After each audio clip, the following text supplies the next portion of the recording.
ये बड़ा कोई आपसी धर्म के नाम से झगड़े नहीं हो जाए, ये बड़ा कोई आपसी धर्म के नाम से झगड़े नहीं हो जाए, ये कोई बड़ी दुर्घटना है, इसमें प्रशासन बिल्कुल सख्ती से पेश आए। सांप्रदायिक सौहार्द खराब हो रहा है झाबुआ में। बिल्कुल सही। बिल्कुल। नवागत एसपी महोदय माननीय आशुतोष गुप्ता से झाबुआ के सभ्य समाज को खासी अपेक्षाएं हैं।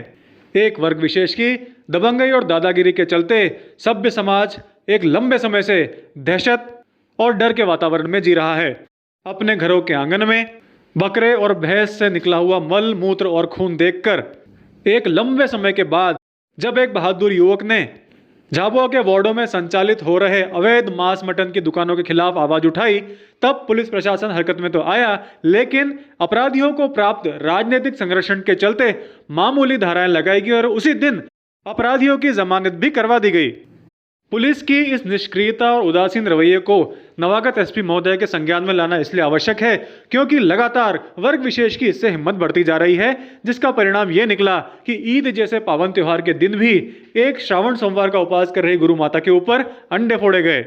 सांप्रदायिक सौहार्द को बिगाड़ने वाले इस कृत्य के बावजूद अपराधियों पर कोई विशेष मजबूत धारा नहीं लगाई गई और किसी की भी गिरफ्तारी नहीं की गई।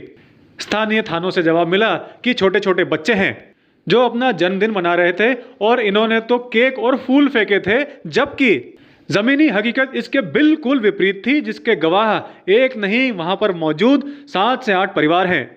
क्या झाबुआ में एक वर्ग विशेष को राजनीतिक संरक्षण के साथ साथ प्रशासनिक संरक्षण भी प्राप्त है? जो भी हो, लेकिन सांप्रदायिक सौहार्द को भंग करने वाली एक और बहुत ही दुखद घटना आज सुबह घटित हुई। थानला गेट स्थित अटल कॉम्प्लेक्स में अपनी दुकान लगाने वाले एक व्यापारी जब सुबह अपनी दुकान पर आए तो उन्हें अपनी दुकान के आगे 2 ठेला गाड़ियां जिसपे कि आलू, टमाटर और प्याज बिक रहे थे वो लगी दिखाई दी। पूरी सभ्यता से और निवेदन से जब उन्होंने ठेला गाड़ी व्यवसायी को यह कहा कि आप अपनी गाड़ी यहाँ से हटा लें क्योंकि हमारे ग्राहकों को हमारी दुकान पर आने में काफ़ी समस्या होती है और जो छतरी आपने लगाई है उससे हमारी पूरी दुकान दब जाती है, तो इसके प्रत्युत्तर में इन लोगों द्वारा सब्बल निकाल लिया गया और व्यापारी को जान से मारने की धमकी दे डाली। यदि समय रहते झाबुआ प्रशासन द्वारा झाबुआ में बढ़ रहे सांप्रदायिक तनाव को सही सही भापा नहीं गया तो डर और दहशत के वातावरण में जी रहा सभ्य समाज या तो पलायन शुरू कर देगा या फिर प्रशासन की इस उदासीनता के चलते हिंसक झड़पें होना निश्चित है। 11:15 बजे की बात है। मैंने बोला आप 2 गाड़ी लगे लिए, मेरी दुकान पूरी दब चुकी है, आने जाने का ग्राहक का रास्ता भी नहीं हो पाया हूँ। मेरे ग्राहक कहाँ से आएंगे? मेरे पास 4 वर्कर काम करने वाले हैं, मेरा रोज़ का खर्चा है भैया 2000 से 3000 रुपये, मैं कहाँ से मेंटेन करूँगा?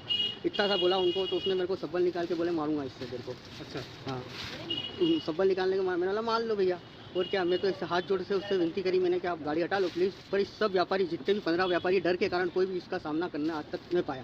उसका कारण यही है कि सब चमकते हैं कि कौन झगड़ा करे इन लोगों से, इस कारण इस समस्या का समाधान आज तक। बड़ी दुर्घटना नहीं होगी तब तक प्रशासन नहीं जागेगा, जब तक कि झगड़े बड़े नहीं होंगे, पुलिस थाने में रिपोर्ट नहीं होगी, तब तक प्रशासन सोया रहेगा, कभी भी नहीं जागृत होगा। पूरा प्रशासन झाबुआ में जितना भी अतिक्रमण हो रहा है कुछ भी ध्यान नहीं दे रहा है। उनकी दुकान दब रही है, जबकि हमारी दुकान के आगे उन्होंने स्वयं ने गाड़ी लगा रखी है और मना करने के बाद में इनके साथ में खड़ा होने वाले 50 हो जाते हैं, व्यापारी कला रह जाता है। 10:30 बजे की बात है।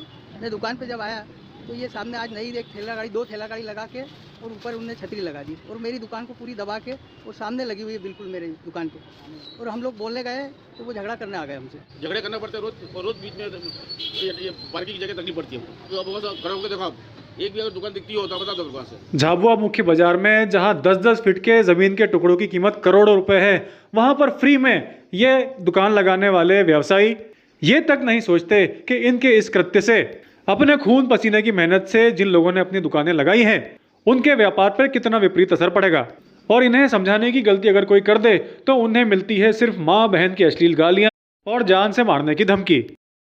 हमारे व्यापारी को जो सब्बल दिखाई गई है, मैं उन सब्बल दिखाने वालों को बोलना चाहता हूं कि एक तो सरकारी ज़मीन पर अतिक्रमण करके बैठे हुए हैं और हमारे सभ्य व्यापारी अगर उनसे निवेदन करते हैं तो उनसे अभद्र व्यवहार करने का जो प्रयास कर रहे हैं, तो मैं आपके चैनल के माध्यम से उन्हें चेतावनी देना चाहता हूं कि वो जैसी हरकत कर रहे हैं उन्हें वैसा ही जवाब भी मिल सकता है, लेकिन हम सब सभ्य व्यापारी हैं, ऐसा कोई गलत काम हम करते नहीं।